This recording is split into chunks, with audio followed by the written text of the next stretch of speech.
Good evening. It was such a beautiful day today. The weather was great. Everything was just beautiful today. Not just only just the weather. It was just a beautiful day.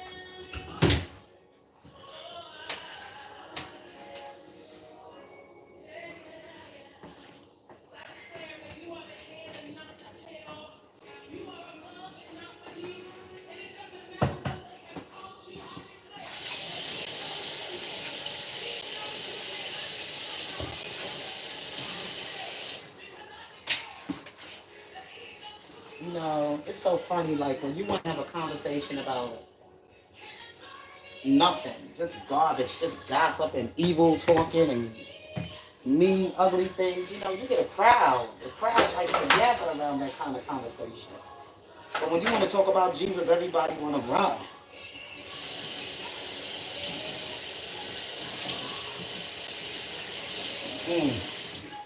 In these times, and all that's going on in the world today, you want to walk as close as you can to the Lord. Because right now, this world is just getting darker and evil every day. The spirits that are out here.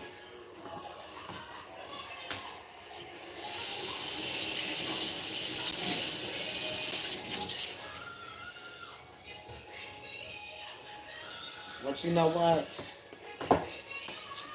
It's sad. Like this morning, I get up, I do my prayer in the morning and everything, and I try to bring people in to lift up people. I don't know what people might be going through out there, but I do appreciate those of you who do come in the morning to my lives, and those who come in the evening to my lives when to have this kind of conversation about the Lord, because that just shows me that you are willing people, and that you know it's important to be seasoned with the Word of God and to get the Word of God in you as much as you can while you're here. Because, like I said, you never know when the day is going to come. Death comes like a thief in the night. And the last place you want to get caught out there is right knowing the Lord. That's where you don't want to be caught at. So if you're going to die today or tomorrow, you know, the most important thing is that you knew Jesus. That you accepted Christ in your life, and not only just accepting him by words, but just trying to live right and to follow him right and do the things that he asks of you to do. Love like I have loved you. And love is not always so. To me, love can sometimes be harsh. Love is very honest. Love is true. Okay, that's love. Good evening, Frankie. How are you, sis? I'm so happy you here. How you feeling? How you feeling? You know, love as I have loved you. And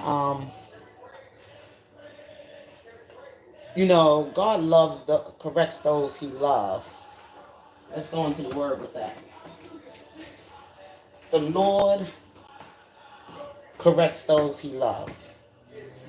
If I see you falling into a ditch and I see a ditch ahead of you, do I love you if I don't tell you? Oh, I'm not going to tell him. Let him fall.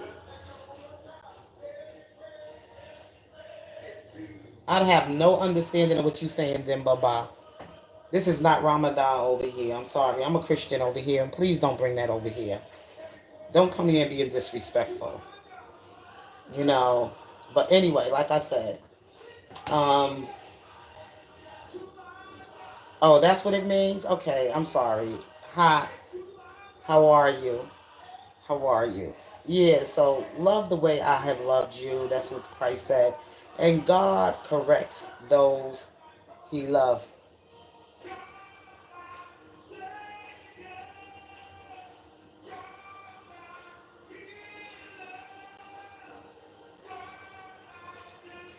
Wow. The doctor said it will take 3 or 4 weeks. Wow, that's a month. But we going to pray that it don't take 3 and 4 weeks, Frankie. We're going to pray that it will only be 4 more hours. God can make working a miracle. God can work a miracle. Touch down on you and heal you and deliver whatever sickness attacking your body. God is a deliverer. Yes, he is. Yes, he is. Yes, we're not going to even speak that, Frankie. We're not going to even speak that. We're going to say it's going to take you either 3 weeks or not even 3 weeks. We're going to say 3 hours.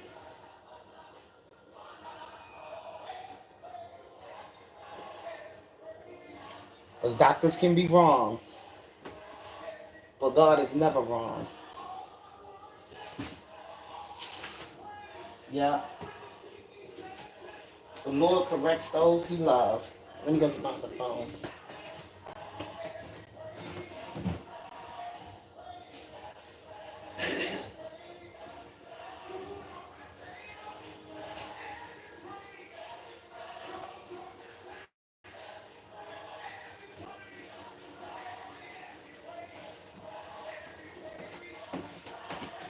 You know, I had to get those children quiet tonight before I left out of there.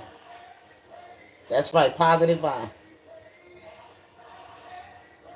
Yes, Frankie, and I know what it is, but we're going to pray about it, and we're going to be encouraged about it, and we're going to say God can heal. You got to believe. You got to trust God.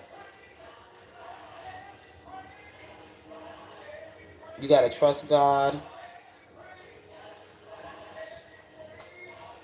that God can touch your body and bring you a miracle, work a miracle.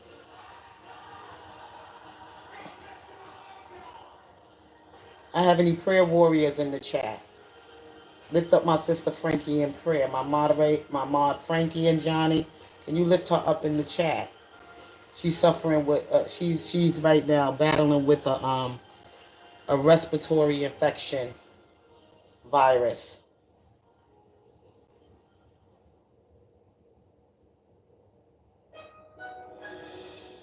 I'm gonna keep you in prayer, Frankie, because you're such a beautiful person, such a great spirit, such a beautiful spirit, such a beautiful, loving spirit. Always giving.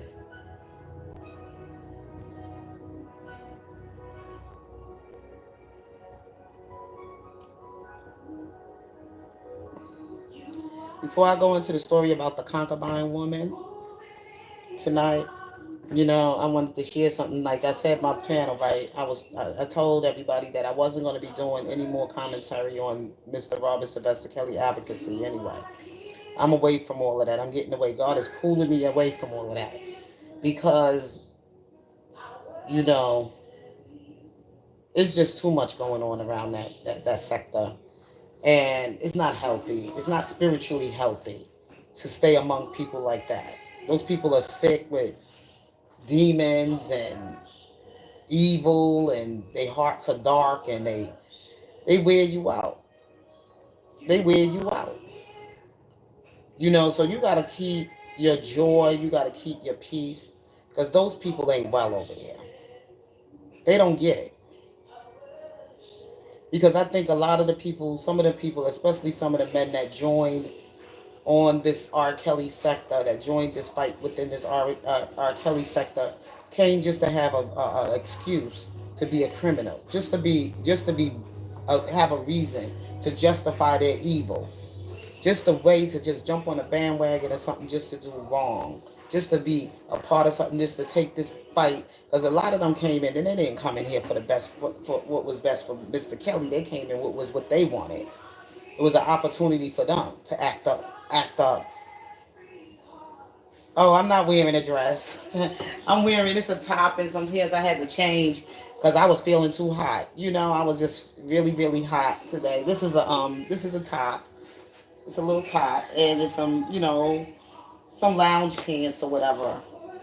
It's like a lounge. I would say it's a summer top, but it's like to me, I wear it as a lounge top because I be getting hot in here and I'm about to cook some chili. And that's what I'm about to do. But like I said, a lot of people just jumped on this. Was an opportunity. Some came into this for an opportunity to make some money. Some came in to build a channel, to get their channel build up and everything.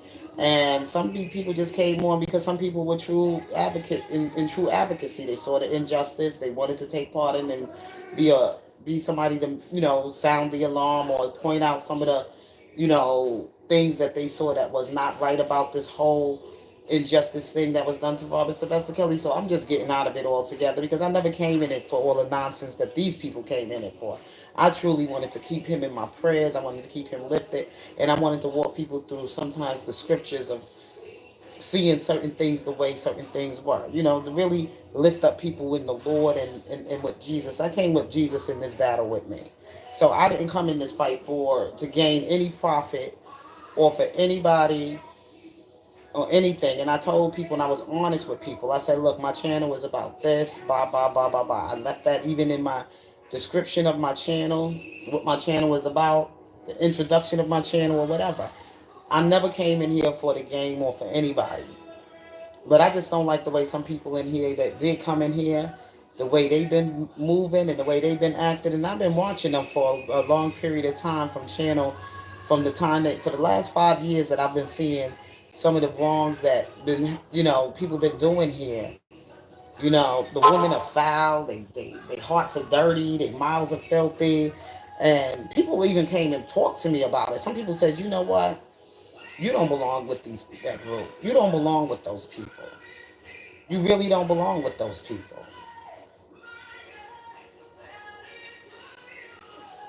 hmm And sometimes, people got to see it for themselves. You don't belong with those people. If you're a woman of God and you truly got a heart for the Lord and you truly believe in doing what's right, you don't belong in a group like that. You don't belong with a group like that.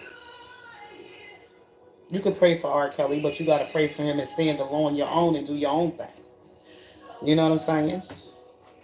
Just leave them people alone. Don't even disconnect yourself from all of that. Get away from that. He loves. Because when I notice that I come on here and I talk about the Lord, a lot of them don't come on here. But go to one of those channels that are talking about nonsense, about foolishness, cussing, being disrespectful to each other, gossiping about somebody, or doing something that's just totally foul. You'll see a whole crowd run over there. And I said to you, I said, the crowd runs toward destruction. Evil loves to go down a broad road because it's very hard to live a righteous life. It's not easy to live a righteous life. You're not going to have too many friends trying to be righteous. You're not. Because evil like to hide in dark places. Evil like to hide in crowds. That's what evil likes. All right, let me go and God corrects those he loves.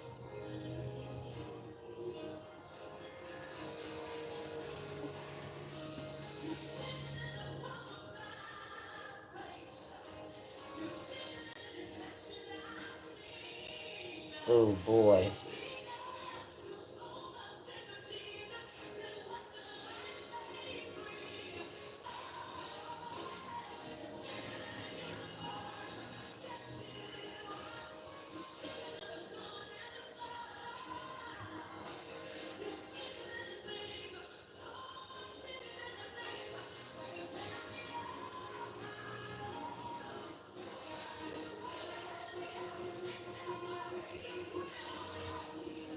That's not the one I'm looking for.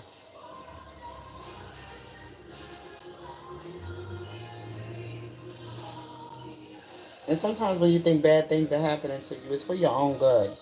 And as far as for Robert Sylvester Kelly, like I always said, it was for his own good. Now he gets to see what that fame, that life of fame has brought to him.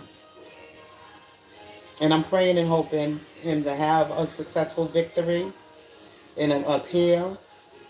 And I'm praying that when God put him through the fire, that he's going to come out as pure as gold. And he's going to be even greater than who he was before in his last life. And I said this time and time again. And I pray that he will turn his life over to the Lord completely. And of course, the devil won't come and attack and attack and attack because, see, the devil wants to keep you down. He wants to keep you in sorrow, in pain, in suffering. You know what I'm saying? He always want to keep you, reminding you about your past. He always want to remind you of something you did wrong, because he want to get you back. He want to win you back to that life full of hell. You know what I'm saying? So I say like this: he's gonna come through, and I trust and I believe God, but he's gonna be tested again. Okay? Because there's gonna be some people, and it's gonna be the same people that's been talking about they riding for him are gonna be the ones who are gonna be coming up against him. You better trust and believe. I said, especially the ones who so called themselves riding up him for him so hard that they were out here being disrespectful to those women, calling them women bees and hoes, and stalking those women, and doing all kind of, these jealous acting, the way they've been acting up about these women. You watch and see how they gonna turn on that man. You can't trust people like that. They dishonest. You can see how they act towards each other, how they flip flop with each other. Just about the whole entire group, the whole entire sector, back and forth. And the men, the worst. Anyway, I'm gonna go into the book of Judges, because I wanted to go a little deep. And if you want to, I believe it's Judges 19.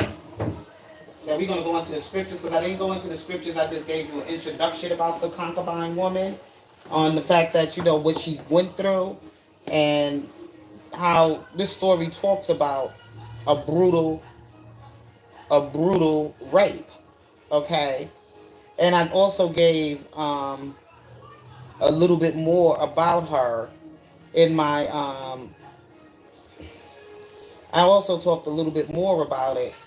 I did on my community wall, the introduction, some more stuff about this, why God has moved me to do this kind of ministry for women of the Bible. Because we all know the good stories about the other women, like Mary, the mother of Jesus. We know about of course, the adulterous woman. We got to learn about the widow. Okay, with the two mites, we hear about her story. You also heard the story about the woman with the issue of blood, the woman at the well, and all these other women from the New Testament. But you didn't get a chance to hear about the women from the Old Testament. I did touch on some of the women from the Old Testament. Women like Queen Esther, women like Basi, women like, because I just did an introduction of them. We talked about Jezebel. But what about the women who were brutally raped? And, oh my God, this story is so heartbreaking. It's broken. It'll just break you down. Like these women, the kind of brutal treatment. And we are now in that season, because what touched me to go into reading, talking about it more, is because of what I've seen in the last 5 years of crimes against women. I think I told you about Shanquella. I said about what happened with Shanquella Robinson over there in Cabo, Mexico. And now another young lady named Jackson, another young lady who was brutally beaten and set up by her own friends that went to an apartment or whatever, and they brutally beat her and killed her or whatever, murdered her. And now they trying to say the mother had took some part. I didn't get more into this story. I just heard some parts of it. I didn't get too much of it. Okay?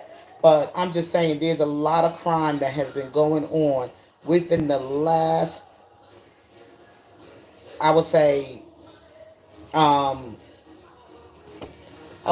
ever since, and I'm going to say it like this, and this is what the Spirit has been telling me. This has been going on since this right has been given to men to marry men and women to marry women. And it's been more brutal towards men, with men, than it has been with women. I mean the life of this transgenders and the sexual, the rights of them to be married and everything, like a husband and wife of a man and a woman. And God forbid all of that.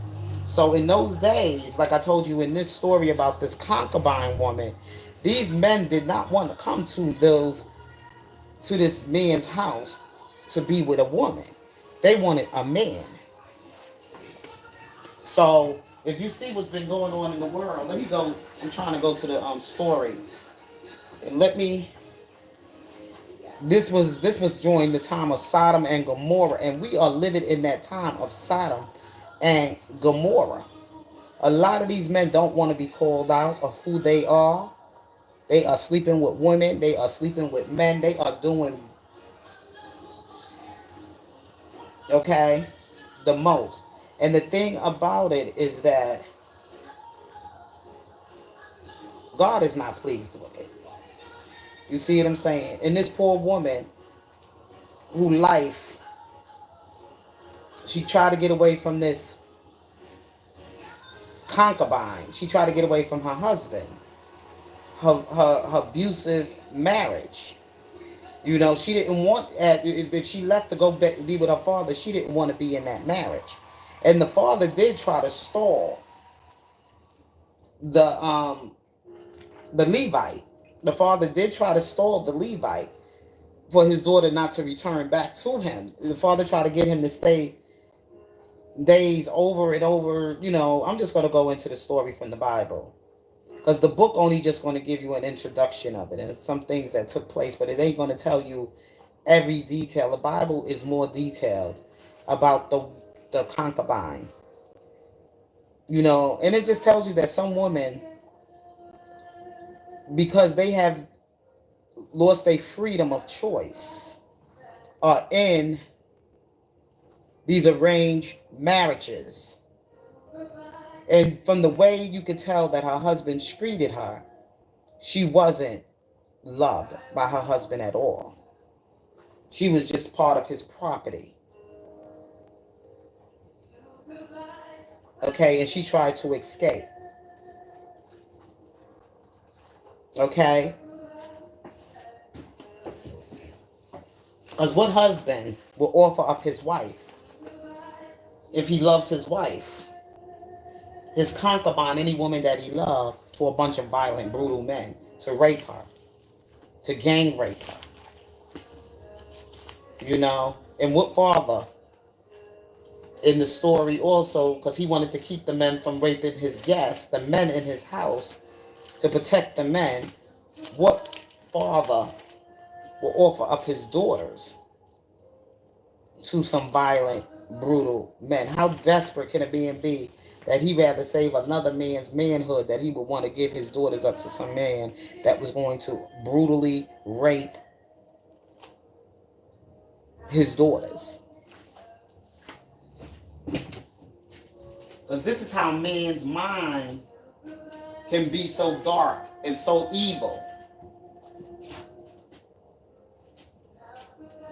I gotta go to Book of Judges, y'all. Y'all just give me a second. I'm looking for...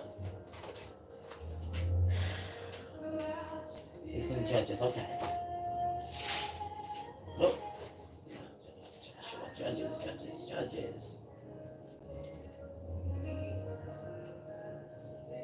Judges is the book. It first started in Genesis. And let's go to Genesis first. We're going to go to Genesis first.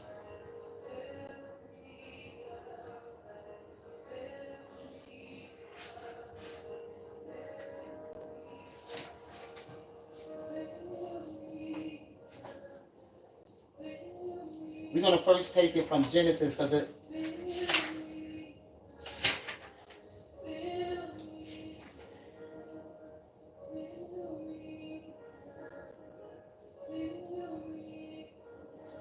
We're going to go to Genesis 19.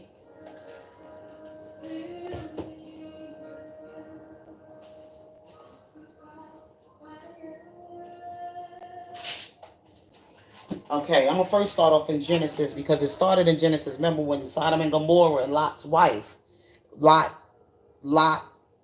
Okay, we're gonna go into the book of Genesis, chapter 19. In Sodom and Gomorrah, I'm reading from the New International Version, which is the NIV, and we're gonna start here from the beginning. The two angels arrived in Sodom in the evening, and Lot was sitting in the gateway of the city. When he saw them, he got up to meet them and bowed down with his face to the ground. My lords, he said, please turn aside to your servant's house. You can wash your feet and spend the night and then go on your way early in the morning. No, they answered, we will spend the night in the square. But he insisted so strongly that they did go with him and enter his house. He prepared a meal for them, baking bread without yeast, and they ate. Before they had gone to bed, all the men from every part of the city of Sodom, both young and old, surrounded the house. They called to Lot, where are the men who came to you tonight? Bring them out to us so that we can have sex with them. Lot went outside to meet them and shut the door behind him and said, no, my friends, don't do this wicked thing.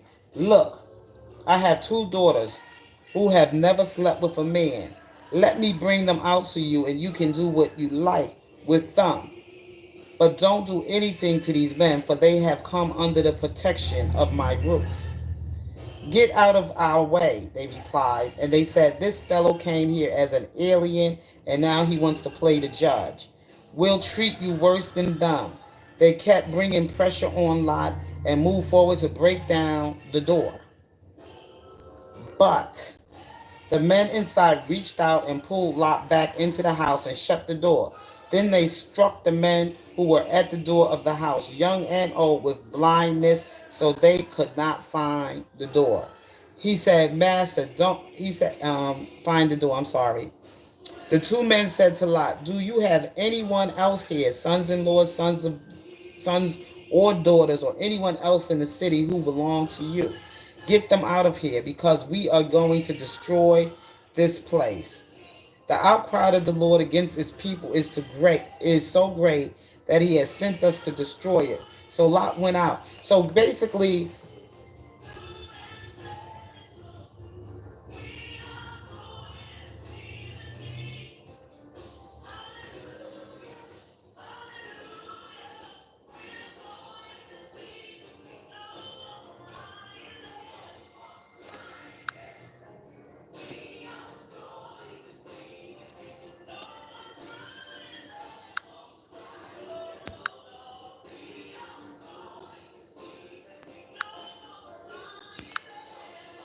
okay. And then it says here, it says, so Lot went out and spoke to these sons. You see how they're coming in the chat? I just deleted two of them. You know, these are some.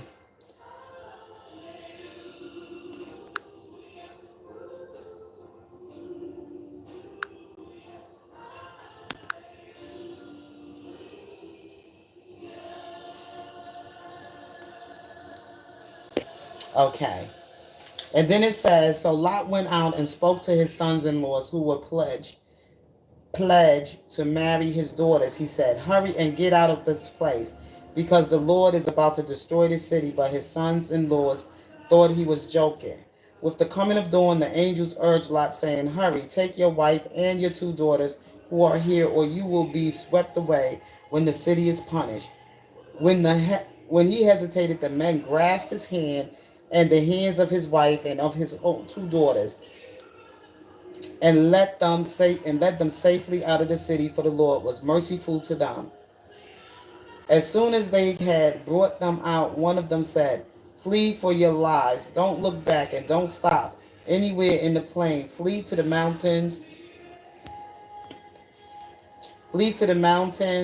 or you will be swept away. But Lot said to them, no, my lords, please, your servant has found favor in your eyes, and you have shown great kindness to me in springing my life. But I can't flee to the mountains. The disasters will overtake me, and I will die. Look, here is a town near enough to run to, and it is small. Let me flee to it. It is very small, isn't it? Then my life will be spared. He said to him, "Very well, I will grant the request too. I will not overthrow the town you speak of, but flee there quickly because I cannot do anything until you reach it." So I just read from chapter 19, verses 1 all the way down to 21. Thank you, Frankie. I already took those people out of here because you could tell, that's a demon. Those are demons.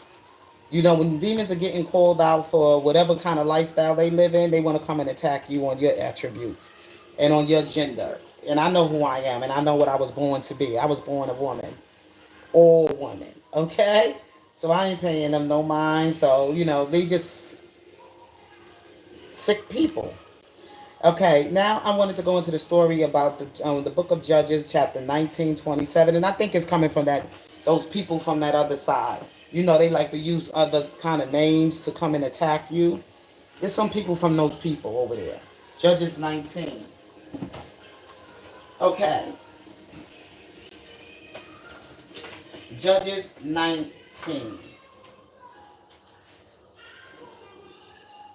And we're going to read about the time, because see, that just shows you how evil these people were in those times when they had nobody in leadership.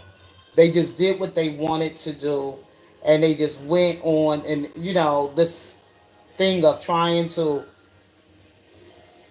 intimidate people, harass people, and then these men were sick men. They were sick. In the town of Sodom and Gomorrah, people were just into everything. And if you look at how things are going now in our world, we don't have a strong leadership in America anymore. That's why things is out of whack the way it is. It's not governed well. People are coming in here, they criminals, they committing crimes, they doing all kind of, heinous things or whatever. And then you got people who've been here all the time, and we know what we had before. We know what we had before. And things like this wasn't so. They put women in certain positions that women should not be in, even in the churches. And who are the men in leadership more in these churches today? And we've been seeing that have been being exposed. A lot of Sodom and Gomorrah. Sodom and Gomorrah. And you seeing, like I said, the women are dying by the hands of violent men. Women are being murdered and killed. Children are becoming orphans. And it's just a whole lot of mess going on in this world right now. This government got to get back in control. And this was a political statement when this man brutally had his wife brutally raped, his concubine brutally raped. He chopped her up in pieces. And I wanted to get into that part here in the Bible. Because, see, in the book, it didn't go into all the details. It just took out certain parts of it. An introduction of her.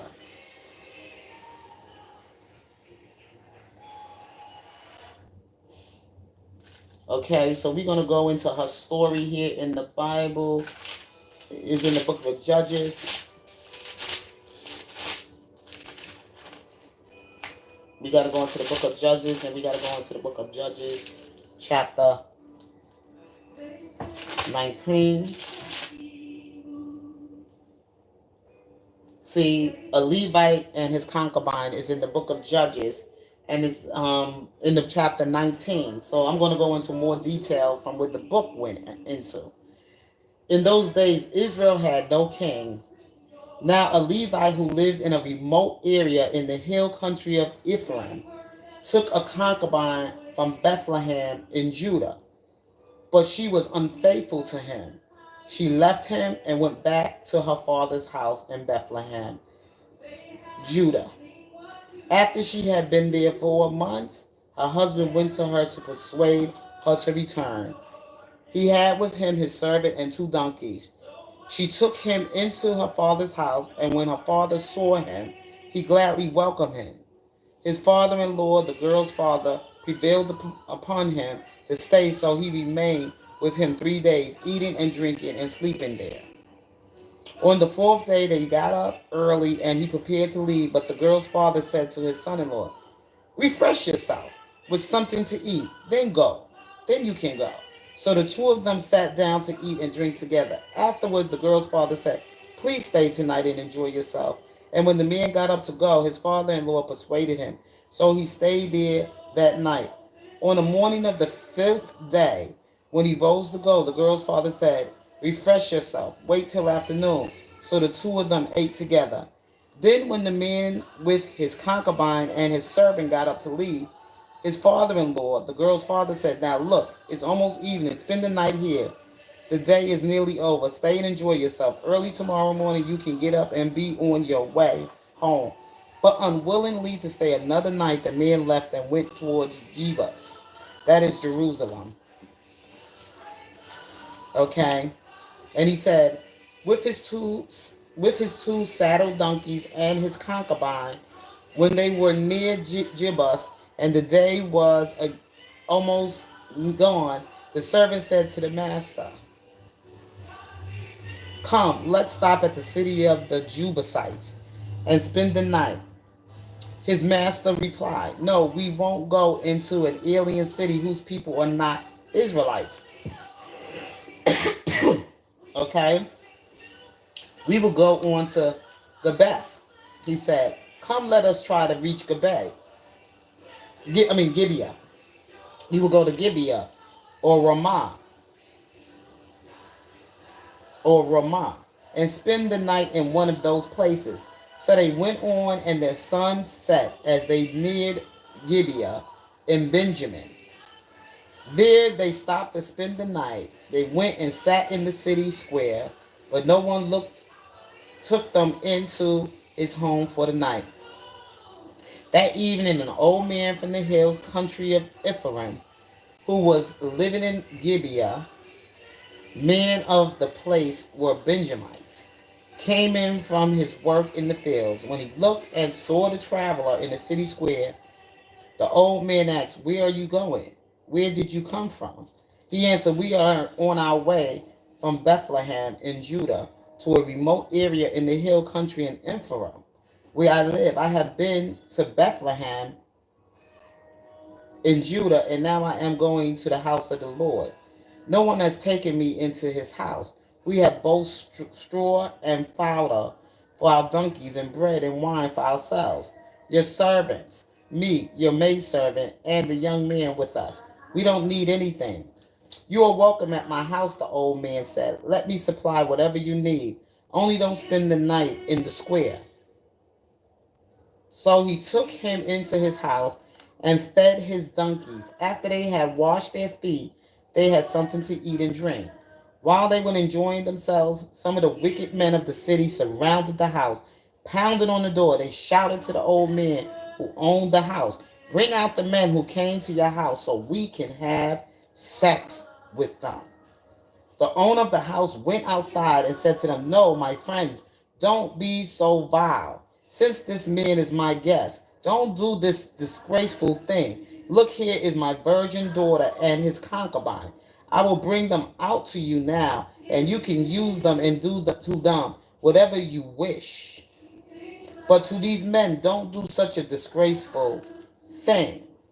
But the men would not listen to him. So the men took his concubine and sent her outside to them, and they raped her and abused her throughout the night. And at dawn, they let her go. At daybreak, the woman went back to the house where her master was staying, fell down at the door, and lay there until daylight.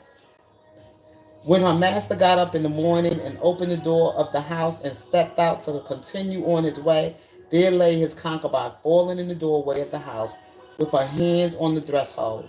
He said to her, "Get up, let's go." But there was no answer. Then the man put her on his donkey and set out for home. When he reached home, he took a knife, cut her up, his concubine, limb by limb, into 12 parts, and sent them into all the areas of Israel.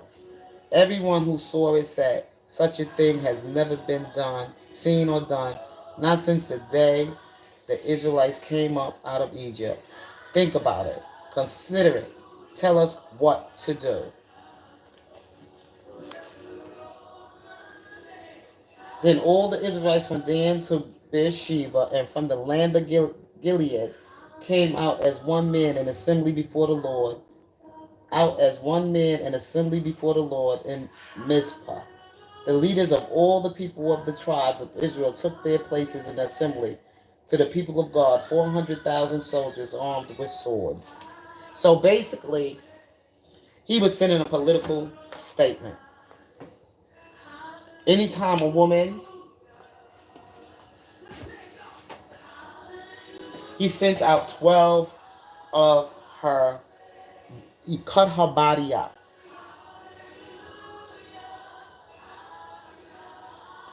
and send out her body parts.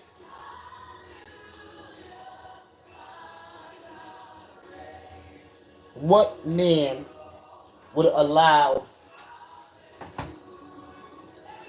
his wife to be brutally raped and then just tell her to get up and let's go? And then not only just that, what father would offer up his daughters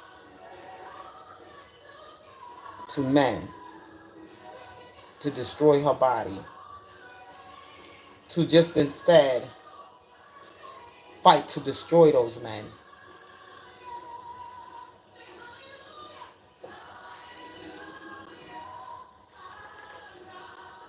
Fight to destroy those men from brutally raping, his, touching, just fighting for his own manhood and protecting his daughters as well. Women wasn't treated very well back then. And that's the statement I wanted to say. But these men were ignorant. They made their own laws. They had no one to govern their law. They did whatever they want brutally to people. Because this was Sodom and Gomorrah's time. That's why it's in the book of Judges, and that's when the judges came, and that's when the tribes came together to fight against this evil. And as it goes on, you're going to see what starts to come. So within that time, then we get Judges, and then after you get into Judges, you're going to go into the book of Samuel. Then you're going to get King David. He's going to come. Well, you're going to get Saul, the king. Then you're going to get David. And through all of this, guess who was on their way? It was Jesus. Jesus was about to be born. Because all of this was taking place. All these evil and dark, evil things that was going on. That means Christ was on his way. Behold, the prophet Isaiah.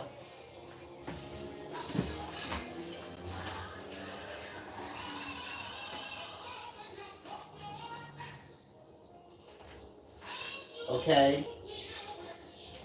Then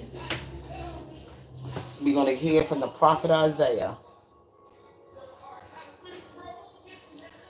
And he had to be born of this virgin Mary. And that's another, you got to understand. Like, I brought this story on my post because of the simple fact that some women don't get it. When Jesus came to save man from his sins and his evil in his heart and his meanness in his heart. If you notice, if a man is wicked ruling a nation, a wicked man rule a nation, that's why Christ had to come. He had to come.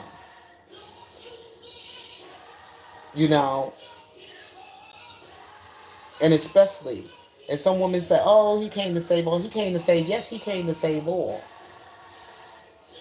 He came to save all. But most of all, we women, we were in trouble. That's why it's very important for a woman to really have a close relationship with the Lord before she even get herself involved with any kind of man. Because if she don't know Jesus, he will have his way with her. He will have his way with her. You see all of these women now that's being brutally raped and killed and murdered, and all of these things are being done to these women. Because if they knew Jesus, these would never have been their choice of husbands, baby fathers, none of that.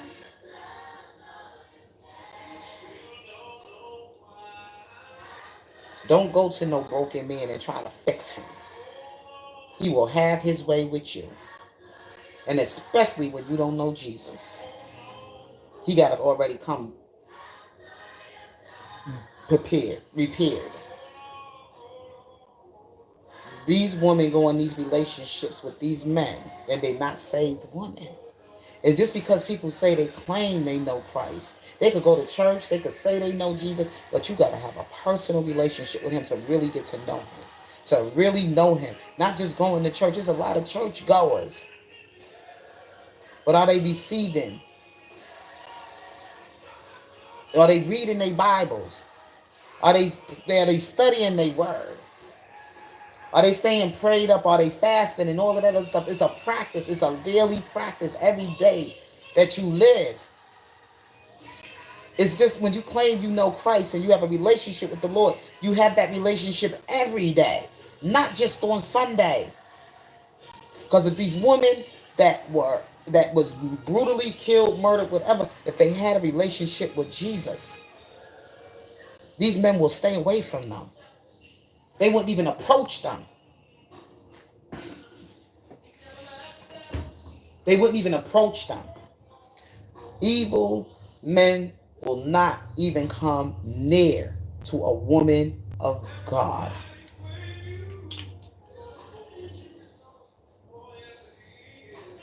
Just by the sound of her voice, he will scatter. He will run. Because he wants something simple to destroy. I could go in the Bible and teach it to you. Wisdom, she cries out. 2. He didn't say he cries out. He said she. She. Let's go to it.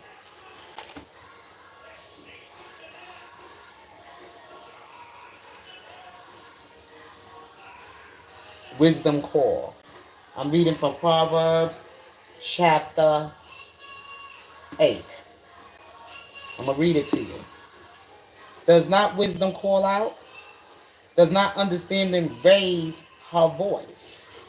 On the heights along the way where the paths meet, she takes her stand. Beside the gate leading into the city, at the entrance, she cries aloud. To you, O man, I call out.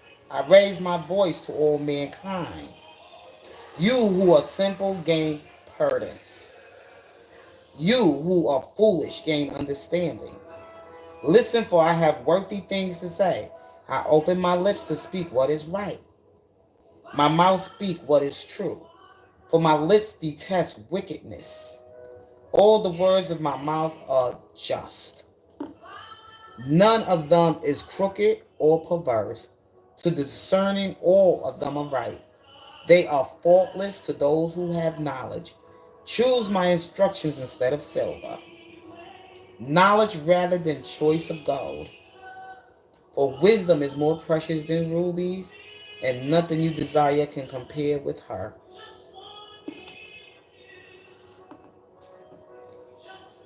I, wisdom, dwell together with prudence. I possess knowledge and discretion. To fear the Lord is to hate evil. I hate pride and arrogance, evil behavior and perverse speech. Counsel and sound judgment are mine. I have understanding and power. By me kings reign, and rulers make laws that are just. By me princes govern, and all nobles who rule on earth. I love those who loves me, and those who seek me find me. With me are riches and honor, enduring wealth and prosperity. My fruit is better than fine gold. What I yield surpasses choice silver. I walk in the way of righteousness along the path of justice, bestowing wealth on those who love me and making their treasures full. The Lord brought me forth as the first of his works. Before his deeds of old I was appointed from eternity, from the beginning, before the word began. When there were no oceans, I was given birth. When there were no springs abounding with water, before the mountains were settled in place, before the hills I was given birth. Before he made the earth or its field or any of the dust of the world, I was there when he set the heavens in place. Amen. The church is supposed to be Jesus' bride. And any man that's standing on that pulpit is supposed to be an anointed man of God. In order for him to show a man, you have to look at the wife. You got to look at who his wife is as a man standing as a man of God. Because what she represents is what shows who he is. If she's not walking right, and if she seems to be, evil, if she seems to be jealous, wicked, she be a part of gossip, slandering other people. If she doing any of those things and she seems to be on the pulpit dressed like a hoe, dressed like a hoochie, if she seems to be very caught up in vanity, always look at the wife.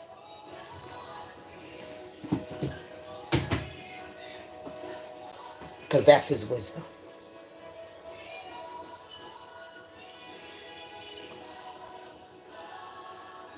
Because remember, Jezebel, the wicked queen that the wicked king Ahab, she was the one who gave her husband, because her husband was the king who ruled. I just told you. Wisdom.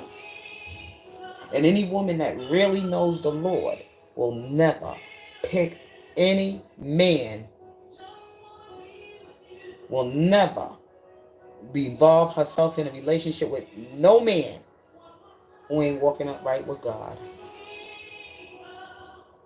Because how she will know he's walking upright with God is because she keeps this dear to her heart. That's how she knows. That's how she knows. She walks with this.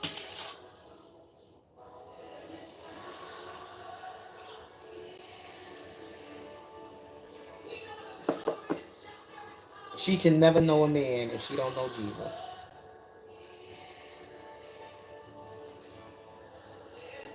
And if her husband rules her head, he's evil, then something ain't right about her. Any woman that chooses a wicked man is wicked herself. Can't tell me she's a good woman if she got an evil man. That don't happen. No woman can change a man. The man is the dominating one, and he will change her before she can change him. And if he's not right with God, you know she ain't right with God. And with that being said,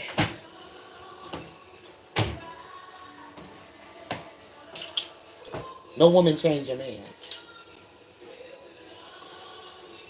Only God can do that. And his heart got to be right with God from the time he takes her as a wife. Because he's going to make her a wife before he make her a mother in the first place. He ain't going to just make her a mother first and then make her a wife.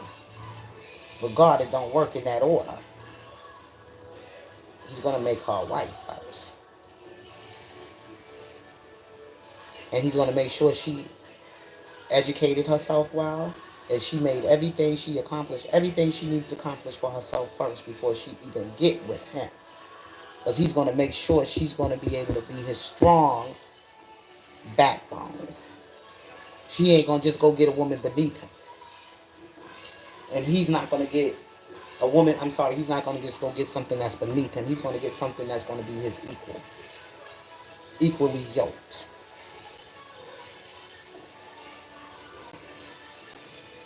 And he's not going to get something that's got more than what he got, because then he ain't going to be feeling much of a man.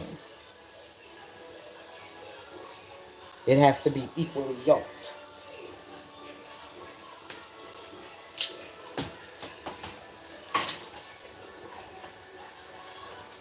I always look at those men that say, "Oh, my wife could work and my wife is lawyer." But what are you doing? See, don't let Hollywood fool you with those stories. God didn't make it that way. He said equally yoked.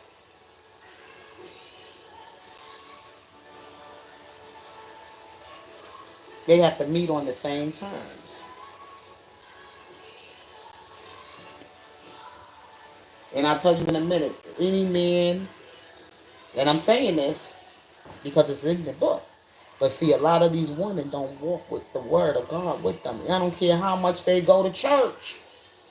But if they not studying that word and they not living it on a daily basis, they don't eat it for breakfast and have it for their meal at night.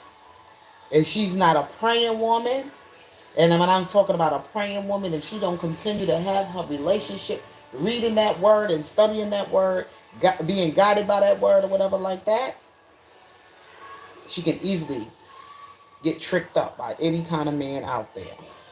She'll fall lonely. She'll fall weak. She'll fall vulnerable if she doesn't follow what that word said. Oh, it can happen to a woman. It can happen to a man too. But it's more important for her to keep Christ close to her heart. Always. With that being said, I gotta go. I gotta make this chili tonight. I told my husband I was gonna make it. So let me get into cooking this chili, and then tomorrow I will bless you in the morning with whatever the Lord brings to me to share. We talked about the concubine woman. We talked about that brutal story. There's a lot of women out there who's going through, who are in an abusive marriage or being abused right now in silence, anonymously. Behind all those beautiful gold rings and jewelry and diamonds and all that beautiful, fantastic, gorgeous weddings and everything else like that, there's a whole lot of black eyes that are being covered up with makeup. There's a lot of tears behind that smile. There's a lot of, you'd be surprised that what she is enduring to stay because of the love of things. Hey, and just to be this idle power couple, but they not. You could tell. You could tell. You could even tell from her behavior, from the way she opens her mouth and speak. If she's a happy woman, if she's a happy married woman, and they don't know Jesus, there's no way you can be happy with all those glamorous things you got in your life going on. Those things, those material things, don't bring happiness at all. You'd be surprised about the black eyes and the abuse that some women are getting. How are you, sis Crisco? How are you? I'm about to get off here, but it's so good to see you here again this evening. Thank you for stopping in and say hello to me. And it always brings me pleasure to see all of you here tonight. Those of you who do come to hear the word, those who were willing to hear the word. I don't need 1,000 people in here, but as long as I could get to talk to somebody and I could put a seed in somebody and I can bless somebody. Because it ain't easy getting on here every day. Let me tell you, because you never know what you're going to expect that's going to come in the chat and try to, rub you the wrong way. You never know what's going to rub you the wrong way and get you got popping off in your spirit. But I just you know, I don't like to stay on here too long, but I got to start my dinner tonight. Make this chili tonight and everything. It don't take me long. I mean, my meat is already thawed out, but I just wanted to come with part two to the story of the Levite concubine. And says she was unfaithful. She wasn't. It wasn't her choice. She didn't want to be with that man. She was a concubine. She wasn't a wife like a it was legal, but a concubine is like another wife he takes on in case his wife or whatever don't give him a child or whatever children. The concubine can born children for him, especially if she doesn't give him a son. You know what I'm saying? Her womb is like not working, so she's like the side chick. She's like something near to just, you know what I'm saying? Read about the concubine. Okay? Concubine is not first choice. You know, that woman just didn't want to be in that marriage. She wanted to be somebody's first wife. And her father was trying to stall him from killing his daughter. That's why she returned back to he knew if his daughter came back to him that the daughter didn't want to be in that marriage. Something was wrong. That's why he kept trying to stall the men to keep staying over. Read the story. Judges 19. You can read the story.